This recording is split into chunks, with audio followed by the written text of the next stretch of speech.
Oi, pessoal. Estamos aqui vendo o caderno, lendo os nossos assuntos. E antes de iniciar, eu quero dizer a vocês a razão de estarmos aqui.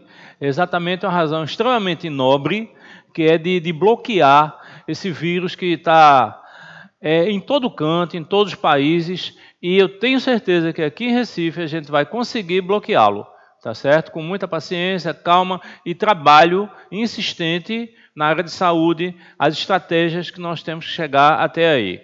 Bem, a aula não pode parar. Parou o presencial, mas acontece que você deve estar em casa nesse instante tendo um fôlego maior.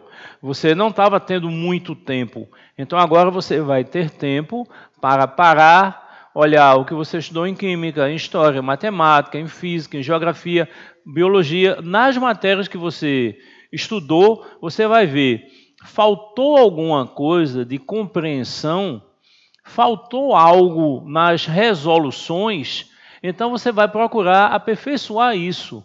Você não vai ficar estático, não pode. O dinamismo é fundamental para o desenvolvimento. Então você tem que chegar e você tem que estudar mais uma vez e você tem que anotar as dúvidas. Essas dúvidas podem ser tiradas durante esse período através do grupo, dos nossos grupos. Você manda a dúvida para o grupo, tá certo? Ou mesmo para o meu WhatsApp e a gente responde para vocês. Mas não fiquem estáticos, tá bom? Vamos adiante. Bem, sempre nós iniciamos a aula recordando um pouco o que a gente viu na aula anterior. Então hoje a gente vai dar inicialmente uma passagem do que a gente viu, que foi a parte de radioatividade e em segunda parte a de estrutura atômica de números quânticos. Bem, então nós vamos passar para vocês os slides, voltando a explicar, tá certo? Toda a parte de radioatividade. Inicialmente, a palavra radioatividade é muito importante que você entenda que a linguagem é que vai fazer com que você acerte mais ou acerte menos. A leitura vai fazer isso. Então a gente começa analisando a palavra radioatividade. Atividade é sinônimo de capacidade e rádio é sinônimo de radiação. Automaticamente a palavra radioatividade quer dizer a capacidade que alguns elementos existem de emitir radiação. Ok? Então observem bem uma coisa importante.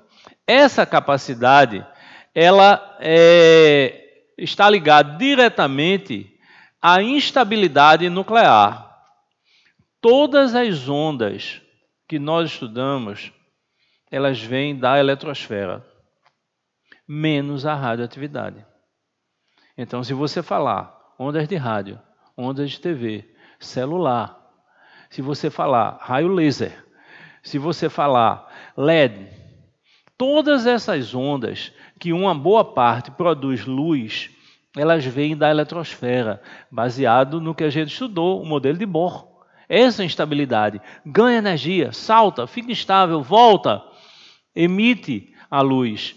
Quando salta para um nível mais externo, quando volta, não volta nível a nível, volta em saltos, produz a cor. Então isso tudo a gente estudou. Mas a radioatividade é diferente. A radioatividade vem do núcleo. E esse núcleo ele está instável. Quase todos os átomos, quase todos os elementos têm isótopos radioativos. Então é natural. A gente está falando de uma radioatividade natural. Em laboratório a gente pode provocar isso. Mas acontece o seguinte. Alguns elementos eles têm essa capacidade de emitir raios. Por quê? Porque, basicamente, empiricamente, simplesmente falando, a relação, o volume do núcleo com as partículas que estão ali não está ideal, vamos dizer assim. Então, isso provoca uma certa instabilidade e nessa instabilidade vão ser emitidos os raios. Antes de tudo, saber o que é a radioatividade. Depois, você vai pegar essa radioatividade e você vai usar, você vai aplicar como cai em prova. Então, vamos falar do Enem, porque o nosso objetivo é esse. nos últimos 10 anos, nenhum ano deixou de ter uma questão que falasse em radioatividade. Vou repetir, nenhum ano. Então você tem que saber bem, você tem que desenvolver, você tem que ir de cara. Ah, mas é um assunto fácil. É, claro que sim. Da parte de fisicoquímica é o mais simples. Mas acontece que nos últimos anos, aqueles alunos bons, aqueles alunos que tinham assim, uma probabilidade muito grande de ser aprovado, eles estão falhando exatamente nessas questões simples. Eles se preocupam tanto com essas questões mais difíceis que eles fazem a simples mais rápido. Fazem uma leitura apressada. E o aluno não deve ser apressado, ele deve ser eficiente. São coisas distintas. Então, radioatividade cai. O que é isso? Radioatividade, emissão de radiação. De onde vem? Do núcleo. Por quê? Porque ele está instável. Em relação a estudar para o Enem, divida o assunto em 3 partes. Vamos dividir radioatividade em 3 partes. Fica melhor para a sua compreensão. Primeira parte, conceitos e radiações. Segunda parte, tempo de meia-vida, vida média, principalmente. Terceira parte, fissão e fusão nuclear, que é exatamente a aplicação da radioatividade. Bem, vamos, e como eu falei para vocês, reiniciar, passando os slides, que a gente faz uma revisão antes da aula. Então a gente tem, por exemplo, a descoberta da radioatividade, que foi por Henri Becquerel, um francês. Ele estava estudando fosforescência, ele estava estudando emissão de radiações em alguns materiais. Então, um certo dia, ele não colocou o elemento exposto à luz do sol. E choveu. Na França, Inglaterra, chove muito. E ele não teve como fazer essa análise. Qual a análise dele? Vocês que estudaram com a gente desde o início, desde fevereiro, vocês já estão aptos muito bem a diferenciar fluorescência de fosforescência. Fluorescência emite energia, brilha, acende, tira energia, apaga. Fosforescência, aí o que é que acontece? Fosforescência, você emite energia, acende, tira energia, continua aceso. Então ele estava mais ou menos fazendo esse tipo de análise. A pesquisa era isso. Ele pegava um material, deixava exposto à luz, luz do sol, embrulhava à noite, no fim da tarde, tirava, deixava esfriar para não confundir a radiação. Embrulhava com papel preto, botava numa caixa fechada e a partir dali ele via quais as emissões num papel fotográfico. Então ele via que esse material tinha capacidade de emitir raios, só que ele pensava que esses raios eram mais ou menos como se fosse uma fosforescência. Um dia choveu, ele não pôde fazer a experiência, deixou lá na gaveta dele o material, mas quando foi à noite ele disse, não, eu vou repetir a experiência. Repetiu e surpresa dele, para a surpresa dele, ele viu que o elemento, o material, ele tinha o mesmo efeito. Quer dizer, não receber luz externa não influenciou em nada. Ele deixou um tempo maior guardado na gaveta com papel preto. Aí, depois disso tudo, ele repetiu a experiência e o resultado foi o mesmo. Então, ele começou a desconfiar que esses raios não vinham de uma excitação da luz do sol. Esses raios vinham exatamente de uma naturalidade do átomo, do elemento. Então, ele chamou de radioatividade a essa capacidade de emitir radiação. Tudo bem. A partir daí, nós temos, essa foi a descoberta da radioatividade. Aí vieram as pesquisas. Aí vem polônio, Madame Curie, Maria Zolawska Curie, na verdade o sobrenome Curie vem do marido, francês. Vocês sabem que em francês o U ele tem som de I. Descoberta do rádio, radiações alfa e beta, Rutherford, natureza das radiações gama, Paul Villard. uma coisa importante que eu tenho que destacar é exatamente a importância da família. Infelizmente, nós não temos nenhum prêmio Nobel. O Brasil não tem, já teve chance de ter, mas os cientistas tinham dupla nacionalidade e preferiram ter a nacionalidade de outro país na época. Há um tempo atrás, um ex-presidente foi indicado para ser prêmio da paz, mas não conseguiu. Então, prêmio Nobel nós não temos. Mas a família de Madame Curie tem 5 prêmios Nobel. Ela tem 2. O marido tem 1. E as filhas o outro. Então, isso é uma coisa que é um destaque. Um destaque. Na verdade, é um exemplo para as mulheres, o que ela fez. É um período que, na verdade, não se estudava tanto. A mulher não poderia estudar, não tinha universidades que recebessem as mulheres, só a França, só Paris.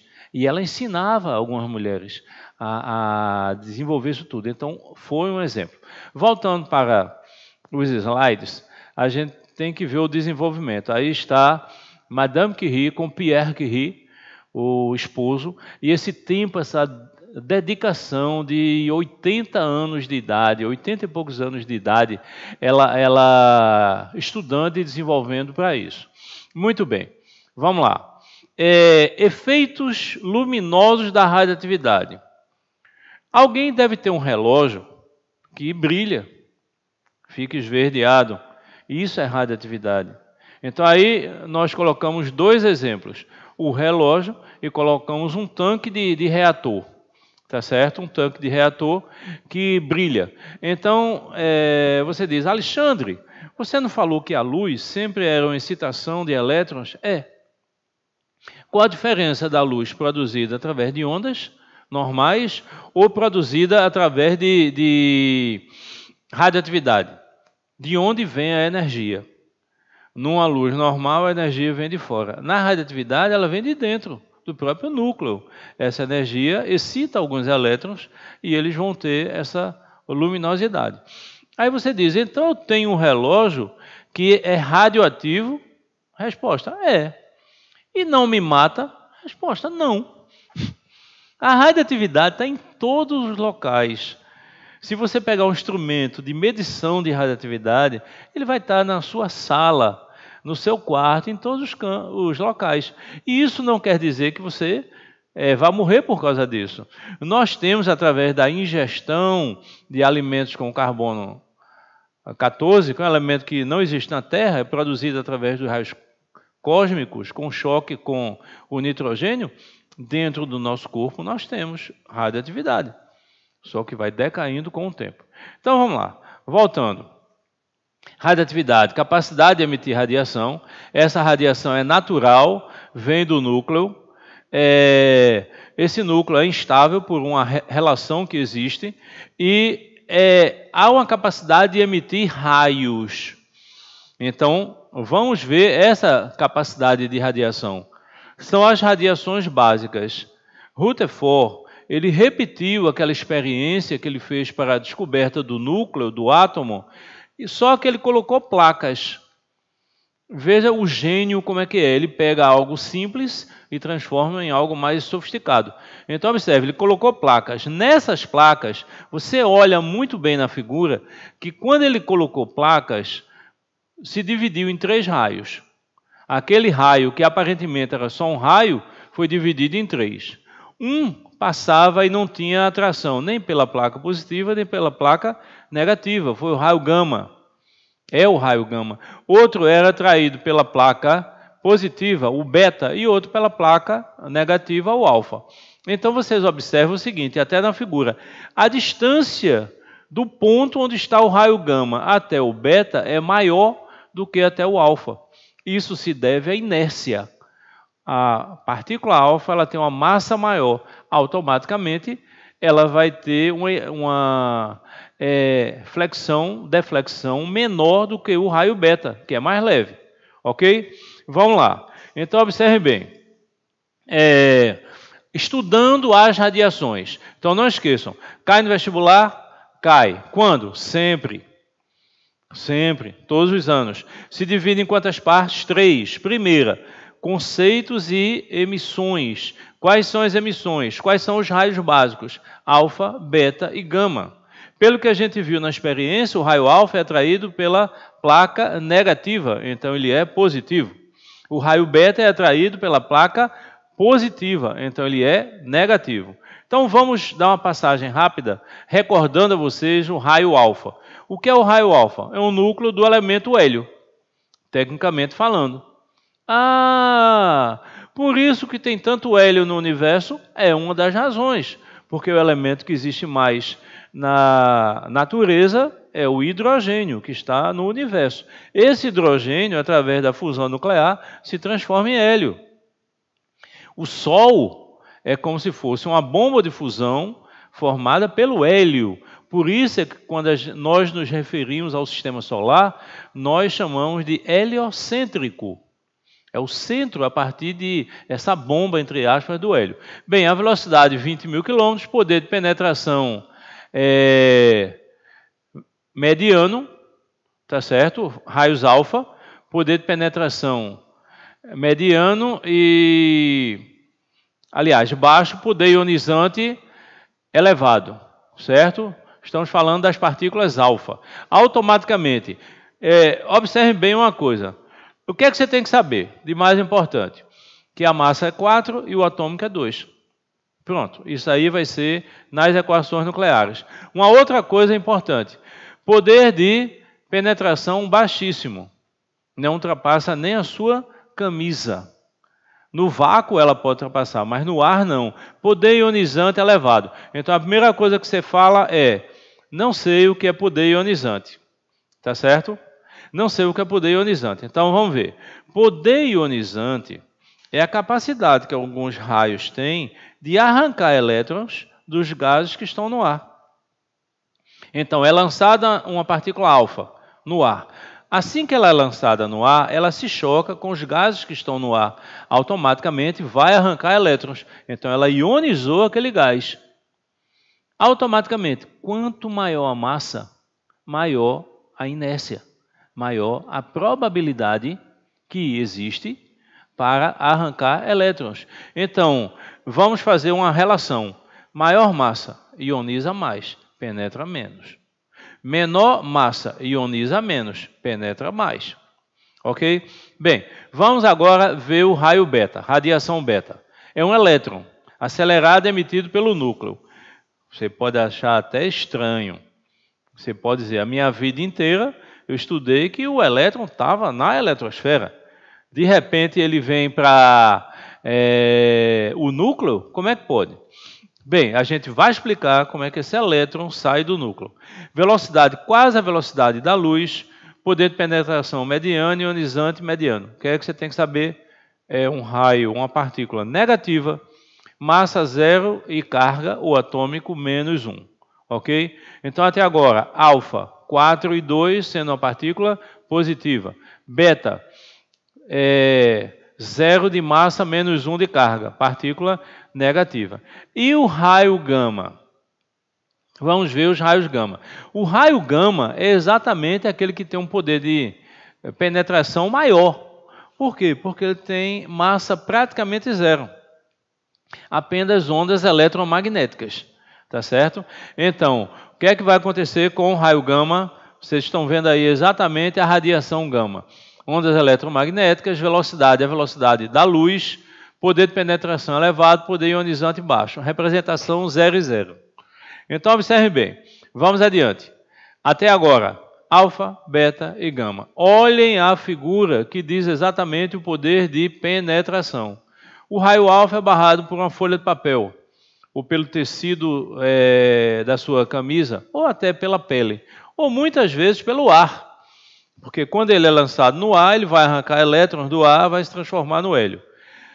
O raio beta, barrado pelo alumínio, e o raio gama pelo chumbo. Então, a gente conclui que o que realmente pode matar uma pessoa na radioatividade é a radiação gama. Ela tem uma capacidade de penetração maior, então ela vai penetrar na sua pele, no seu corpo, até o núcleo. E ele vai alterar esse núcleo, então esse núcleo vai se multiplicar de forma errada. Eu acho que lendo sobre o assunto, ou vendo algum artigo, ou vendo até filmes, você sabe que quando tem uma exposição à radioatividade, à radiação, a primeira coisa que a pessoa faz é perder o cabelo. A segunda, a pele mudar de cor. Por que isso acontece? Por causa das superfícies. A radiação vai atingir as superfícies do nosso corpo. Na superfície, o que é que a gente tem? Pelo, pele, cabelo. Então, por isso é que altera dessa forma, ok? Bem, vamos adiante. Positron e deuteron são duas radiações importantes. Elas estão fora das radiações básicas, mas são importantes. O que é um positron? É como se fosse um raio beta, só que positivo. Então, o raio beta é negativo, vem do núcleo. O positron é positivo, vem do núcleo, ok? Então, o que é o positron? Massa 0 e carga mais 1, ok? Vamos ver o deuteron. O deuteron é como se fosse um núcleo, é um núcleo do deutério. Então, o deutério é um dos isótopos do hidrogênio. Mais uma vez, essas radiações, elas têm facilidade de existir exatamente porque o universo está repleto de hidrogênio. Bem, então tem a massa 2 e o atômico 1, que é exatamente a massa do deutério e o atômico do hidrogênio, que é um dos isótopos. Neutrino é como se fosse uma massa de balanceamento, ok? Então, vamos lá. Até agora, para não esquecer, radioatividade emite radiações. Quais são as radiações básicas? Alfa, beta e gama. Quais as não básicas? Positron e deuteron. Como é que isso é pedido em prova? Primeiro, o que é uma radiação? O que é uma partícula? Tá certo? Como se situa, como vem. Segundo, como ela faz um balanceamento nas equações. Então, é exatamente o que a gente tem aqui, a relação. Como é que um elétron pode sair do núcleo? Se o núcleo basicamente é prótons e nêutrons. Como é que uma partícula beta pode sair do núcleo? Então, essa explicação a gente vai ver agora. Formação dos raios beta e positron, ok? Então, a gente tem, tecnicamente, todo mundo, desde que começou a estudar, sempre imaginou que um próton e um nêutron fossem partículas indestrutíveis. Partículas que não se dividiam. Até a gente pode dizer que quando a gente ouve falar em prótons ou nêutrons, a nossa mente transforma numa imagem. Não esqueçam que toda palavra que a gente escuta, a mente transforma em imagem. Ok? Eu já falei isso na sala, você ouve a palavra shopping. Então, sua mente transforma uma imagem imediatamente. A minha é a praça da alimentação. A de vocês eu não sei. Mas cada um transforma numa imagem. Então, quando a gente fala próton, então você vê uma bolinha, você imagina uma bolinha positiva. Quando você fala nêutron, você imagina uma bolinha sem carga. Então, essas bolinhas, entre aspas, você imagina que elas são indestrutíveis, mas não é verdade. Nas radiações nucleares, devido a essa pressão, a essa instabilidade que tem o núcleo, esses prótons e nêutrons, eles quebram. E fica aí bem claro, olhe o que está passando para vocês. Um próton quebra se transformando num nêutron e na radiação beta+, que é o positron. O nêutron quebra se transformando no próton e na radiação beta-, que é exatamente o raio beta. Então, esses raios, esses elétrons negativo e positivo, tecnicamente falando, que saem do núcleo, eles só saem exatamente pela estabilidade de subpartículas. Ok? Vamos adiante. Bem, natureza das radiações. Nós temos aqui uma tabela que é importante para você. Sempre você ver essa tabela, sempre você olhar para essa tabela. Então, aí no caderno de vocês tem exatamente alfa, beta, gama, positron, deuteron, próton e nêutron. Ok? Então é bom que você saiba a carga, saiba a massa, porque isso não é fornecido no Enem. Não é fornecido numa prova qualquer, uma universidade particular que você vai fazer. Não é. Então é importante que você saiba, principalmente a massa e a carga delas. Ok? Bem, com isso, a gente chega a um ponto importantíssimo, que são as radiações nucleares. As reações nucleares. Eu quero lembrar a vocês uma coisa. Desde que você começou a estudar, você ouviu falar na conservação das massas. Massa dos reagentes igual a massa dos produtos. Mas acontece que em radioatividade existe conservação das massas e conservação das cargas. É assim que você descobre, é assim que você sabe como comporta a radiação. Ok? Então, vamos ver essas reações. Reações nucleares. Soma das cargas dos reagentes igual à soma das cargas dos produtos. Soma das massas dos reagentes igual à soma das massas dos produtos. Notem que numa reação química, essa conservação ela só é possível em relação às massas. Na equação nuclear, em relação às cargas. Então, se ela é uma reação, chamada também de transmutação, que é uma palavra sinônimo de modificação do núcleo, então você vai ter conservação de um e do outro. Então, isso está na primeira etapa que você tem sobre no Enem. Então, observe bem, como é que você descobre quais as radiações? Mais ou menos assim. Olhem essa equação, como ela está explícita para vocês. Ok? A, B e C representam isótopos, representam átomos. A minúsculo, B minúsculo e C minúsculo representam as massas. X, Y e W representam as cargas ou números atômicos. Conservação das massas. A mais B igual a C. Conservação das cargas. X mais Y igual a W. Ok? Com isso aí, a gente define leis, que são as leis básicas da radioatividade. Então, a partir de agora, não esqueçam. Somando as massas de um lado dos reagentes, eu vou ter que ter obrigatoriamente a massa do lado dos produtos. Também a mesma coisa para as cargas. E assim você descobre. Então você não tem que esquecer, não pode esquecer a massa e o atômico. Por exemplo, raio alfa, massa 4, atômico 2. Beta, massa 0, atômico menos 1. Gama, 0 e 0. E as outras partículas. Então chegou um cientista e viu exatamente esse comportamento. O que é que deve acontecer com o átomo quando ele emitir um raio alfa? Essa é uma das leis da desintegração, chamada lei de Suri, ok? Que é uma emissão alfa. O que é que acontece quando emite alfa? A massa diminui de 4 e o atômico diminui de 2. O que dá origem a átomo pai, o resultado é átomo filho. Graças a Deus, uma homenagem aos pais na ciência, né? Tudo bem. Então, observem, olhem para essa equação. Olhando para essa equação, eu pergunto, e o que é que vai acontecer se em vez de uma partícula alfa, eu emitir duas? Ora, se eu emitir duas, a massa vai diminuir de 8 e o atômico vai diminuir de 4. E assim por diante. Mas tem uma coisa que os alunos erram muito. E é muito importante que você saiba essa relação e você não erre mais. Qual é? A diferença entre emissão e bombardeamento está na linguagem, a linguagem utilizada. Então, se eu digo, um elemento emitiu um raio alfa, então você chega lá nos reagentes e bota o sinal de menos. Ele emitiu. Um elemento foi bombardeado por um raio alfa, então você não vai colocar mais o menos, você vai colocar o mais.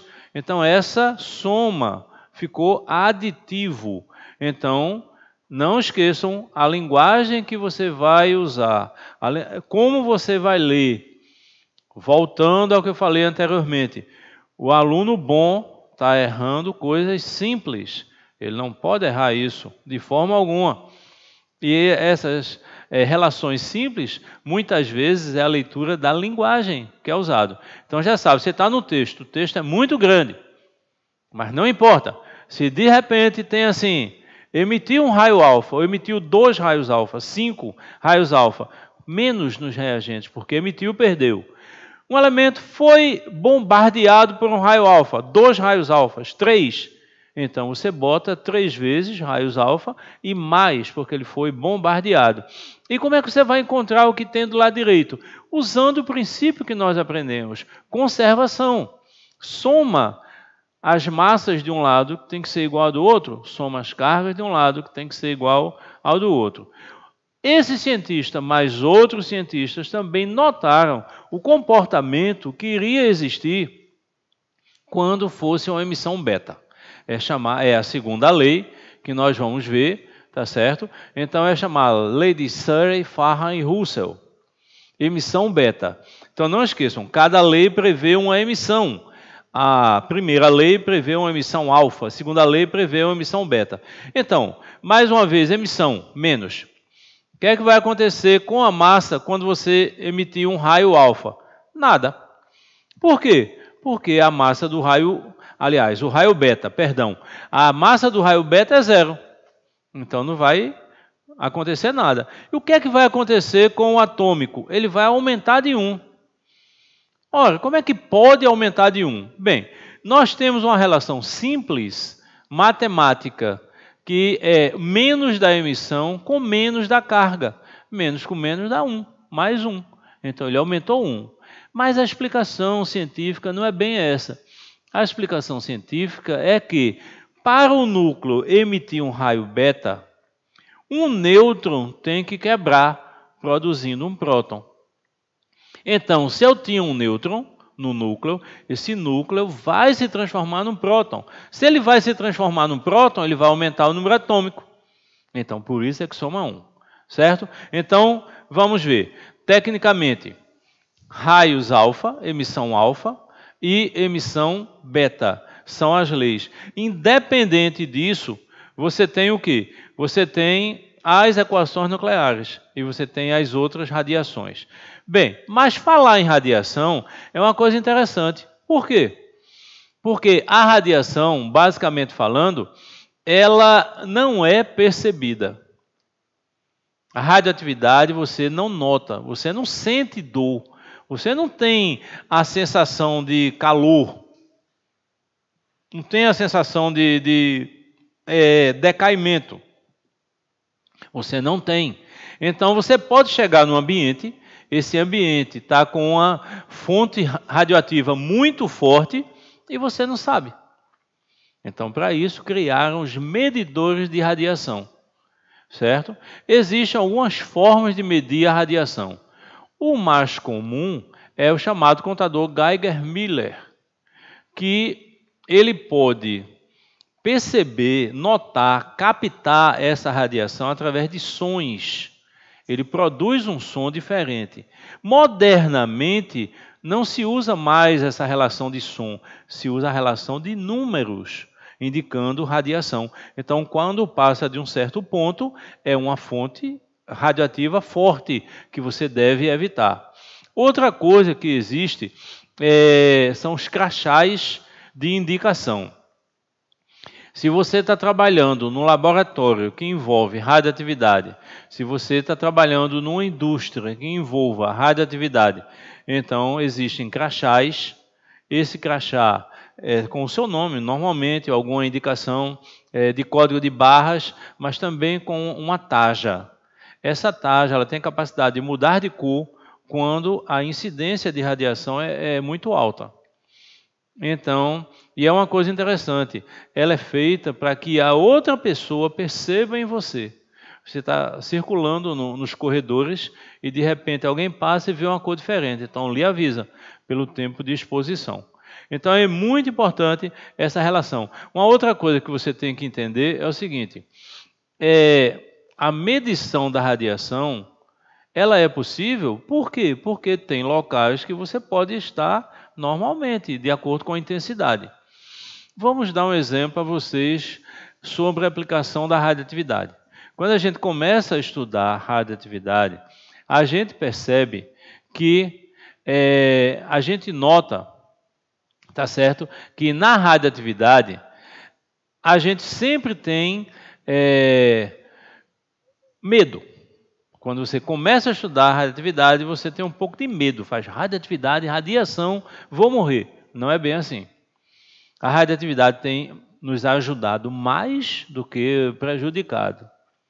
Mesmo com todas as mortes de Hiroshima, de Nagasaki, mesmo com todos os acidentes, que na verdade não são muitos, o número de pessoas salvas com a radioatividade é maior.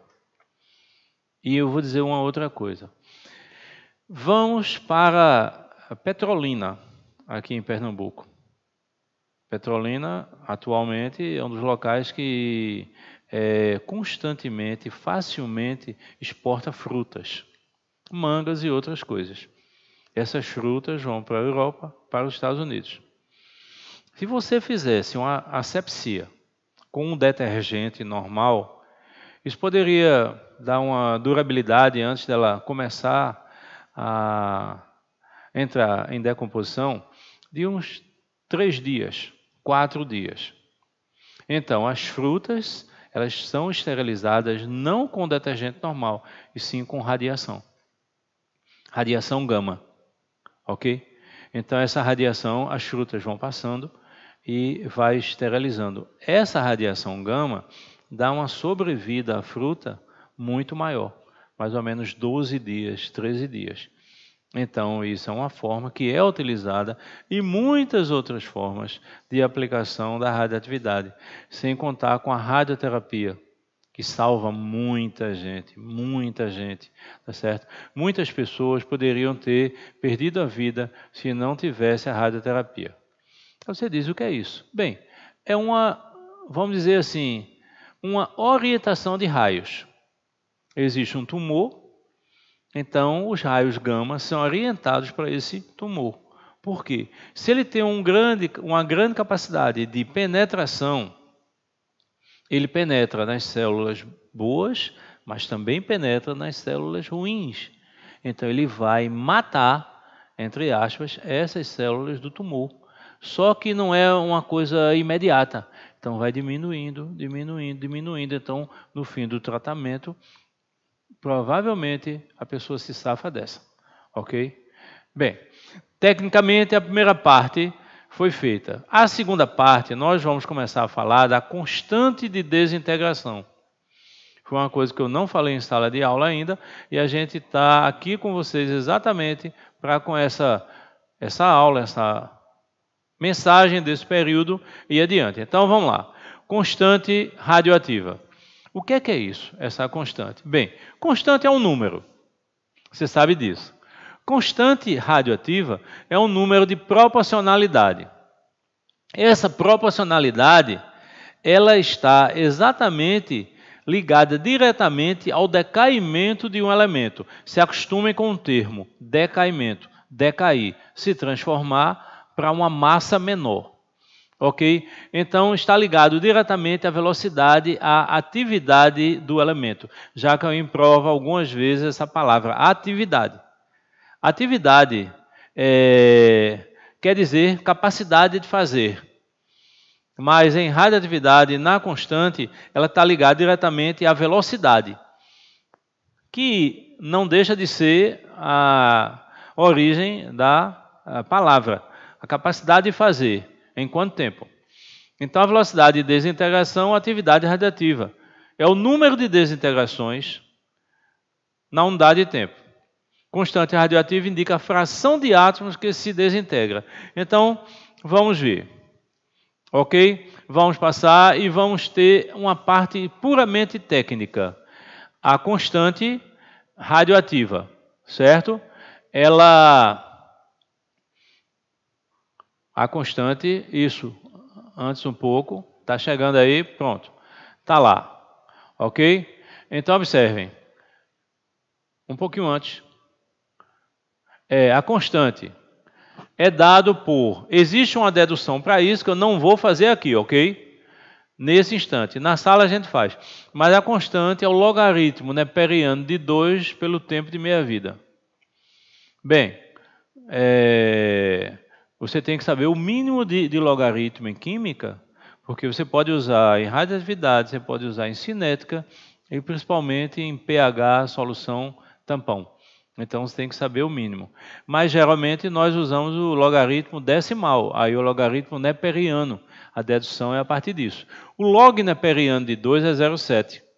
Então a constante é um número que é dado por 0,7 pelo tempo de meia-vida. Segundo a menos 1 é um exemplo, ou então dia a menos 1. Não esqueçam que esse menos 1 é como se fosse por.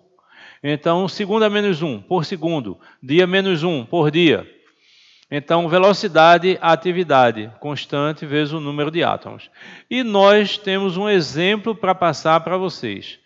Qual é esse exemplo? Veja.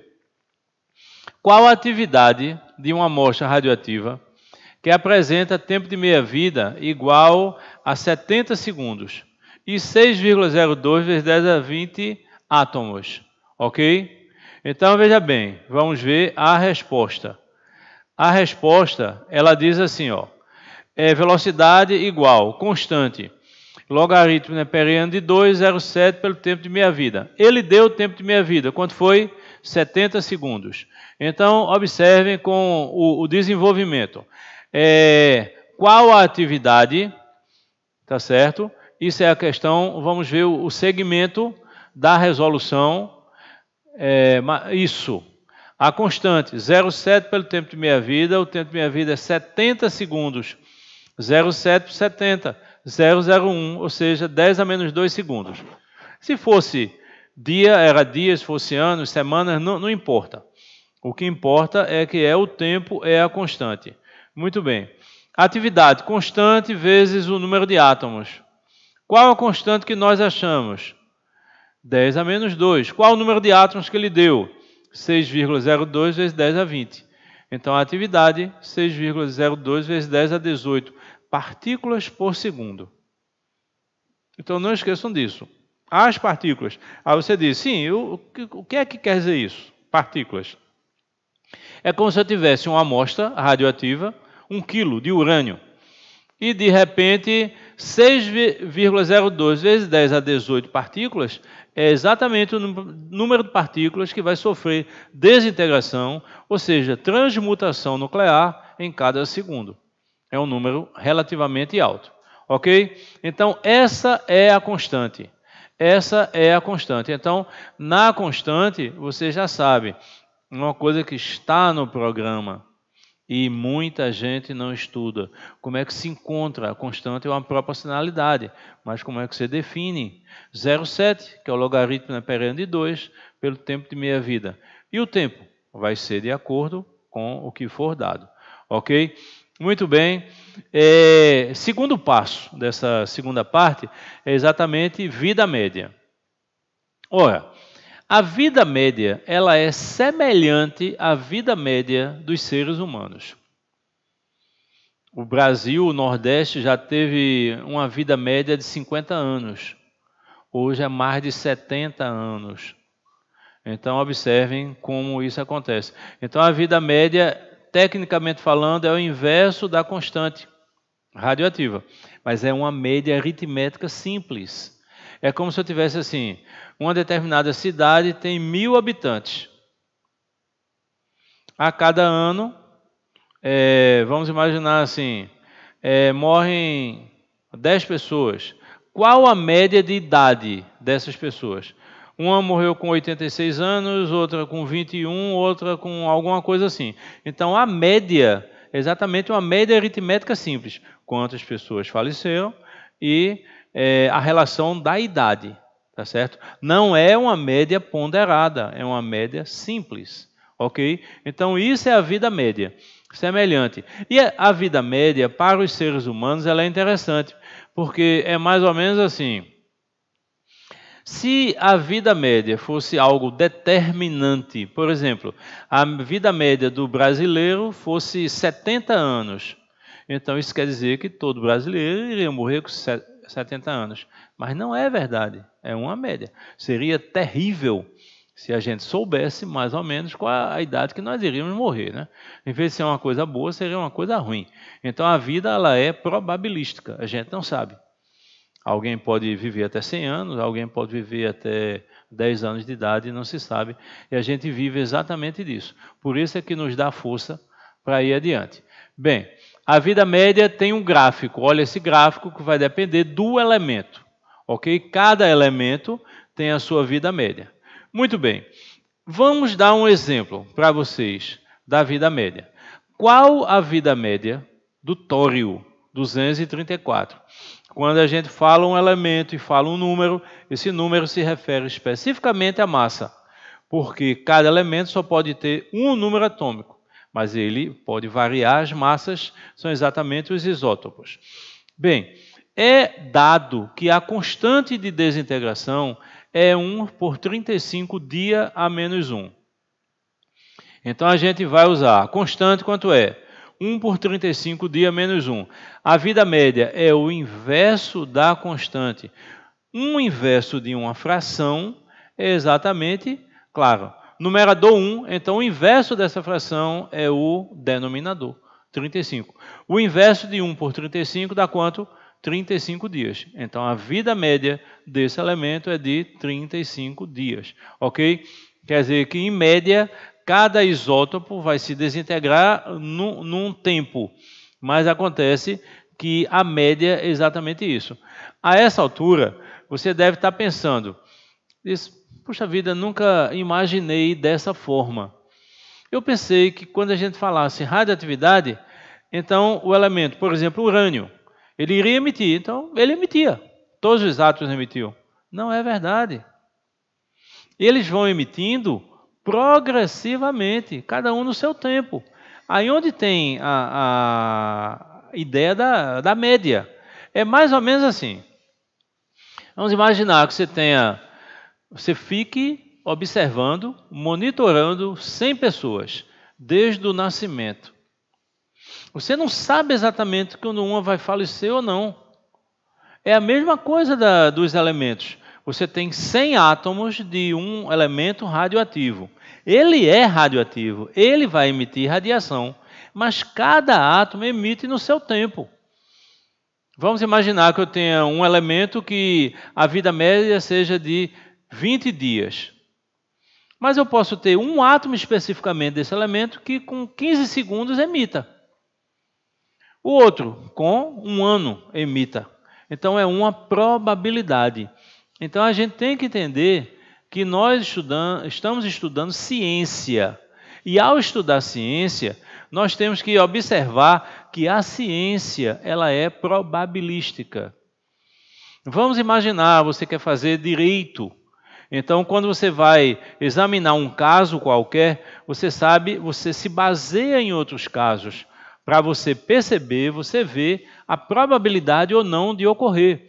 Vamos imaginar a medicina. Quando se estuda, quando se analisa uma doença em medicina, então você fala em probabilidade. Então a nossa vida é probabilística. Nós não sabemos exatamente quando vai acontecer. Nós só sabemos que vai acontecer. Ok? Vamos imaginar agora, tem uma estatística, tem uma probabilidade para o coronavírus. Então, de acordo com sua idade, há um percentual previsto de falecimentos ou não. Isso é uma estatística. Então, a nossa vida, ela é quântica, ela é probabilística. Por isso é que você deve viver muito bem, sem ter medo. Porque o que tem de acontecer, ele vai acontecer e você tem condição de se safar. De alguma forma, quando você já prevê isso, essa probabilidade. Ok? Então é muito importante, nesse instante, nesse tipo de aula, que você está vendo que é uma aula diferente, primeiro que você repita.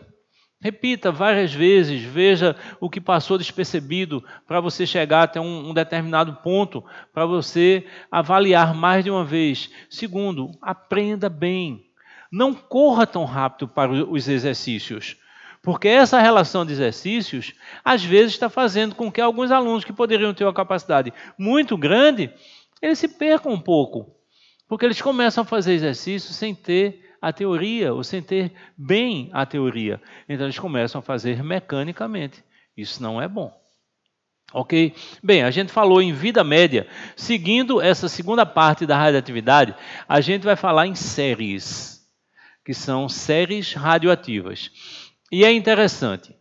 A maioria dos elementos radioativos, eles se desintegram uma vez.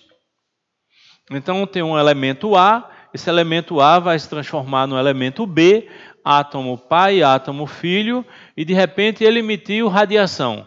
Emite uma vez e para, porque quando ele emite, há uma probabilidade muito grande dele se transformar num elemento estável. Quando a linguagem usada é elemento estável, quer dizer, ele não é radioativo. Tudo bem, se ele não é radioativo, não emite mais. Mas existem pequenas classes, tá certo? Existem pequenas classes que são exatamente as chamadas séries, ok? Então observem bem, o que é uma série? É uma anomalia, vamos dizer assim, a partir de um certo ponto. Mas como ela já existe na natureza, ela passa a ter um ponto comum, normal para isso. Então, vamos repetir. Normalmente, um elemento emite radiação, transforma-se em outro elemento. Elemento A, elemento B. Esse elemento B que ele se transformou, geralmente não é radioativo. Tudo bem, é o que você entendeu desde o início do curso, desde o início das aulas. Mas acontece o seguinte, que existem classes chamadas séries. O que é uma série? É exatamente aquele átomo que se desintegra sucessivamente. Ele não para numa desintegração. É mais ou menos como se fosse assim. O normal, A transforma-se em B, para. As séries, A transforma-se em B. Só que esse B também é radioativo. Aí transforma-se em C. Aí esse C também é radioativo. Aí vai se transformando. Então existe um conjunto de átomos que um vem do outro. E nos isótopos radioativos existe. É natural. Tá certo? Então, nós vamos voltar a ver a relação de uma série. Os elementos radioativos naturais, em geral, estão compreendidos entre o urânio e o chumbo. Esse agrupamento é chamado de séries ou famílias radioativas. Tudo bem, eles terminam no chumbo, geralmente o chumbo 206. Então, você começa a se perguntar, por isso é que o chumbo é usado como isolante da radioatividade? Resposta, sim. Existem alguns instáveis, mas esse chumbo ele é estável. Ele para a série, ele não se desintegra, ok? Então, o que é uma série? É uma sequência de átomos que se desintegram sucessivamente, o que não é uma coisa muito comum. Bem, vamos dar uma dica para vocês. Numa prova, a que série pertence um elemento pode ser identificada através de uma tabela. Essa tabela não é científica. Essa tabela vamos dizer assim, é um argumento usado para que a gente identifique como é que é. Então, observem bem. Vamos ver essa tabela. Na prática, existem 3 séries radioativas naturais e uma série radioativa artificial, que é a série do netúnio, que são identificadas através da tabela abaixo. Bem, qual a diferença de uma natural e uma artificial? A natural, na natureza, você vai encontrar, normalmente, a artificial, para provocar a primeira desintegração, você tem que fazer isso em laboratório. Então, uma dica simples, número de massa. Você pega o número de massa do elemento e divide por 4. Então, se der 0, a divisão pertence à série do tório. Se der 1, a série do netúnio. 2, a do urânio. 3, do actínio. Ok? Com essa divisão por 4. Bem, eu tenho certeza que você está a fim de me perguntar, Alexandre, por que 4? Bem, vamos voltar para o início. Eu estou falando das massas, uma identificação de massas. Então, vamos voltar para o início. Quais são as 3 radiações básicas? Alfa, beta e gama. Qual a única que tem massa? Alfa. Qual é a alfa? Qual a massa do raio alfa? 4. Então, aí está a razão dessa relação de massas. Então, Basta você dividir por 4 que você vai ter uma relação. Mas nós sabemos que nessa segunda parte, a constante é importante, a vida média é importante, as séries são importantes. Mas o que tem de mais importante, o que está em praticamente todas as provas, é exatamente o que nós chamamos tempo de meia-vida, que é o que a gente vai ver na relação possível. O que é tempo de meia-vida?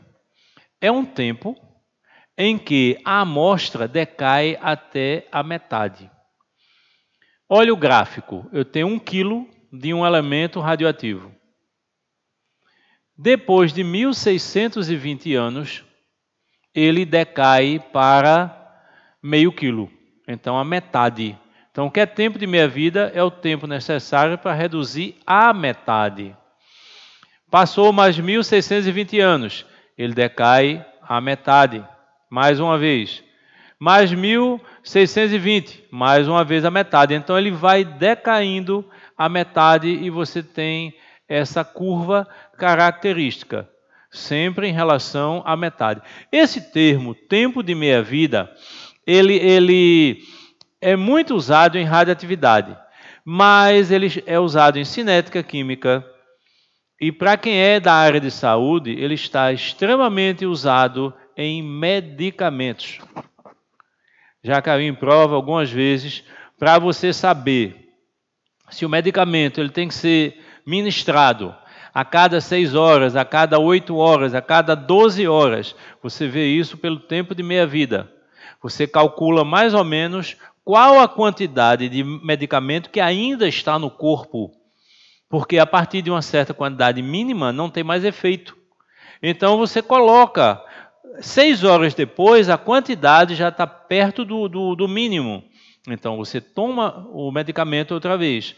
Passa mais 6 horas, então o medicamento, então vai outra vez. Então isso você calcula com o tempo de meia-vida. Então tecnicamente o que é tempo de meia-vida é o tempo necessário que você pega uma massa e reduz a metade. Ok, vamos fazer uma dedução de uma equação. Lembrando a vocês, numa prova, falou de tempo de meia-vida, você tem 2 opções. Primeira opção é você usar o conceito. O que é tempo de meia-vida? É o tempo necessário para reduzir a metade. Ótimo. Então vamos imaginar que eu tenha 100 gramas de um elemento radioativo. Após o tempo de meia-vida, eu devo ter 50 gramas, que é a metade. Se passar mais uma vez o tempo de meia-vida, eu devo ter 25 gramas. Mais uma vez, 12,5 gramas. Mais uma vez, 6,25 gramas. E por aí vai. Então, sempre, após o tempo de meia-vida, ele reduz a metade. Você que está olhando para mim agora, é isso. Você tem 2 perguntas a fazer. Eu tenho certeza que você tem 2 perguntas a fazer. Primeira pergunta que você quer fazer é, finalmente, qual é esse tempo de meia-vida? Resposta, cada elemento tem o seu tempo de meia-vida. Existem elementos com tempo de meia-vida na ordem de bilhões de anos, que é como se fosse a idade da Terra. E existem elementos na ordem de segundos. Um urânio é na ordem de bilhões de anos o tempo de meia-vida. O outro, o frâncio, é na ordem de 22 segundos. Então, cada elemento vai ter o tempo de meia-vida. Então, não se preocupem com ele agora. O que você deve saber, deve se preocupar em identificar que sempre que passar esse tempo de meia-vida, ele vai reduzir a metade. A segunda pergunta que você está a fim de fazer. Alexandre, eu tenho 100 gramas. O elemento é radioativo. Sim. Após esse tempo de meia-vida, que vai depender de cada elemento, ele vai reduzir a 50. E os outros 50 desaparecem? Bem, a maior parte pensa assim. Eu já cheguei numa sala de aula e perguntei, e às vezes os alunos não têm palavras para explicar, mas eles têm essa ideia. Se eu tenho 100 gramas após o tempo de minha vida, tenho 50. E os outros 50 desaparecem. Uma vez na sala de aula eu fiz essa pergunta, e os outros 50? Então o aluno não tinha como falar, mas ele arranjou um jeito. Ele chegou para mim e fez... Hã? Como? Tenho 100. Após ter minha vida, tenho 50. E os outros 50 ele... Qual é essa ideia que ele quis passar? É que flui, que desaparece. Talvez se transforme em energia. É a resposta correta? Não. Vamos partir para o princípio? Sempre voltem para o princípio que você aprende mais. Qual o princípio? Tempo de meia-vida reduz a metade. Radioatividade transforma elementos. Então, se eu tenho 100 gramas de um elemento radioativo A, após o tempo de minha vida eu vou ter 50. E os outros 50 se transformou em B, ou em C, ou em D. Ele se transforma. Ele não desaparece. Então, ele vai se transformar em outro elemento que provavelmente não é radioativo. Então, por aí vai. Com o passar do tempo, você vai tendo essa massa de elementos não radioativos, então vai diminuindo a parte do elemento radioativo. Então você olha para mim e diz, poxa, eu estava a fim de perguntar isso mesmo. Como é que você sabe?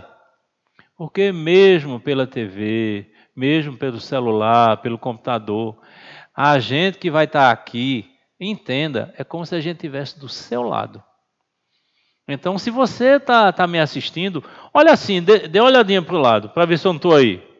Olha direitinho. Estou? Então, ótimo. Vamos seguir. Vamos fazer uma dedução, ok? A dedução está aí.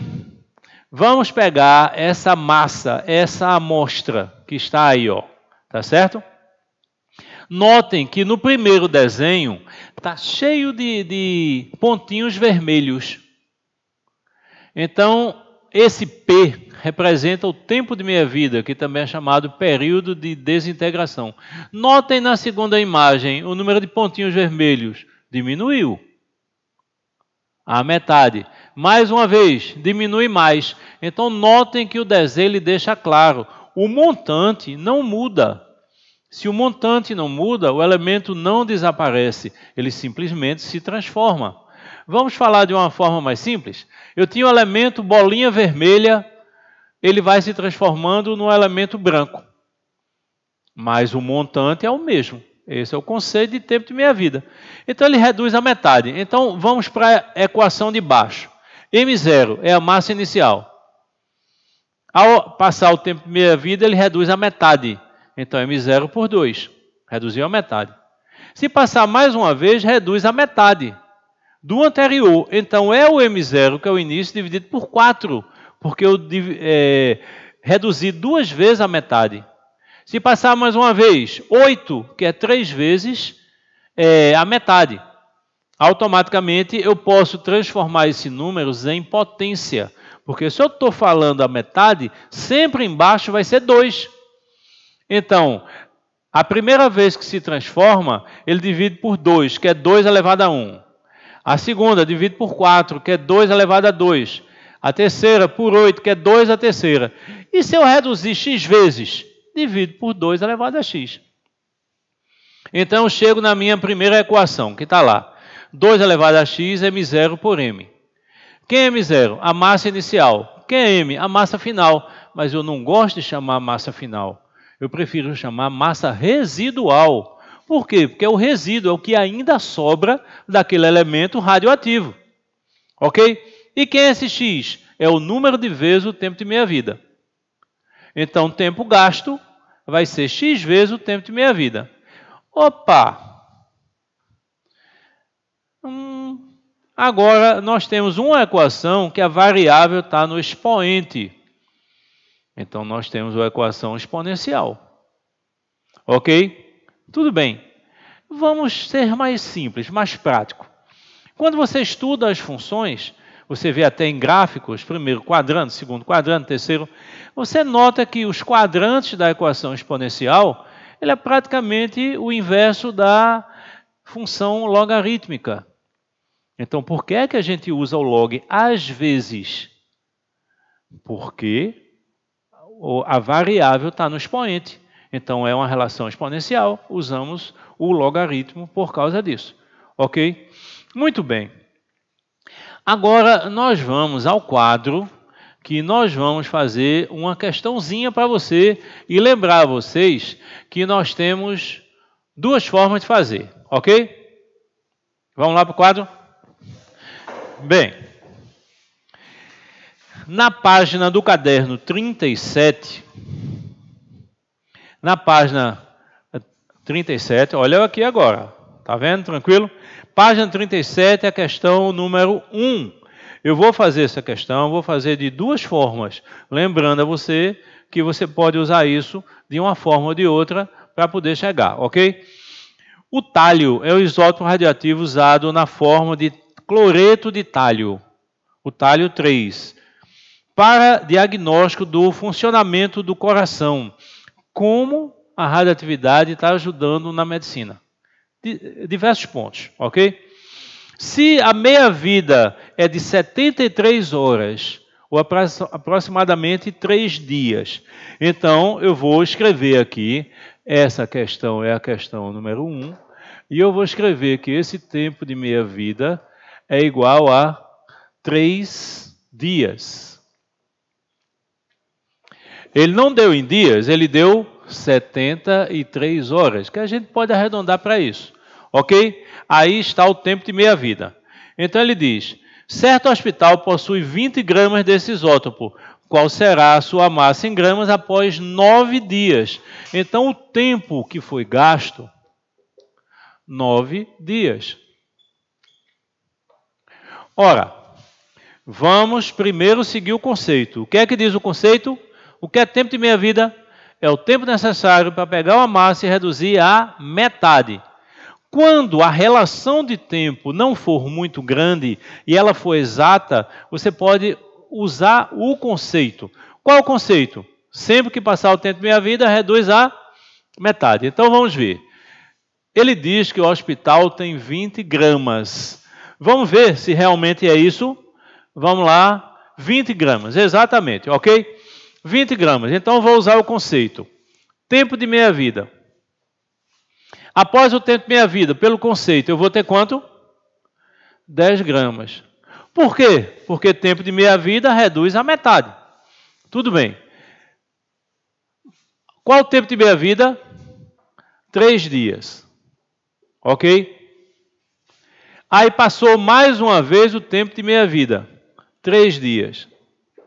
Aí eu pergunto, eu paro aqui? Resposta, não. Porque até agora passaram 6 dias. E, na verdade, eu quero que passe quanto? 9 dias. Então, vamos passar mais 3 dias. Ele chega a quanto? 5 gramas. Ok? De 10. Aí, mais uma vez, mais 3 dias.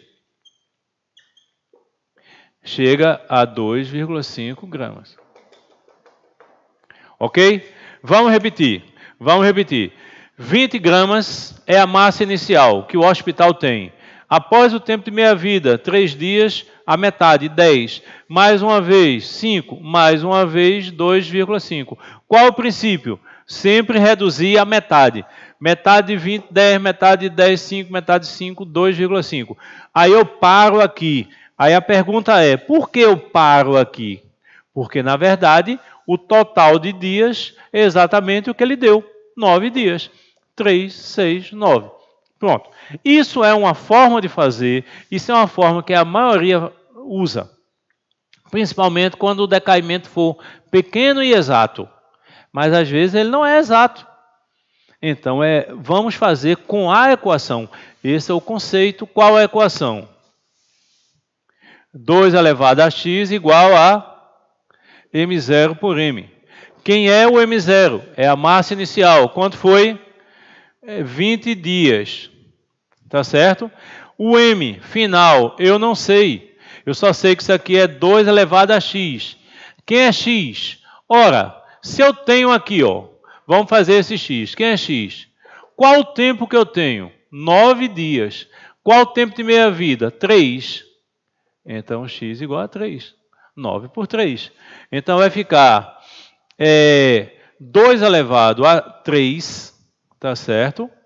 É igual a 20 dividido por m.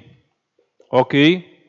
Então, m vai ser 20 dividido por 8. Qual é essa massa? 20 por 8 dá quanto? 2,5 gramas. Ok?